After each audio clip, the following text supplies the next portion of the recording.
vëllai është i rritun, është i mençur, le të bëj çka do. Ju le të bëni çka dush. Sa Allahu ka më lahon çka bane ti me evladin tonë. Udhëheci i gjysmës së botës po i thot një hoxhës, na jepni këshill sepse kemi nevojë për këshilla. Çdo njeri ka nevojë për këshilla. Sot udhëhecit më të fuqishëm botëror, edhe ndoshta edhe më të dijshmit që janë, që udhëheqin me poste të ndryshme, po ka nevojë me pas këshilltar.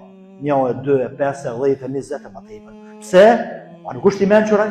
A nuk e ka fuqinë, ama ka nevojë për këshilltar. Ndërsa kur të vjen rani, baba me i fol vajzës ose djalit për diçka, këto s'ban me i ndërhyj. Pse s'ka nevojë për këshilltar?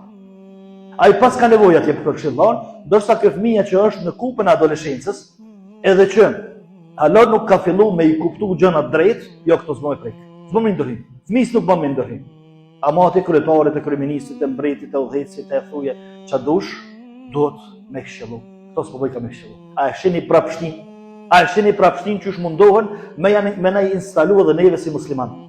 Edhe pastaj çka ndodh muslimani me thon vallai është i rritun, është i mençur, le të bëj çka do. Ju le të bëni çka dush. Sa Allahu ka më lahon çka bane ti me evladin tonë.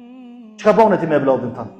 A ju gjine, a e këshillove, a ja afrove praktikat e tua të mira që me i marrë dhe praktikat jo të mira që mu largo për ty.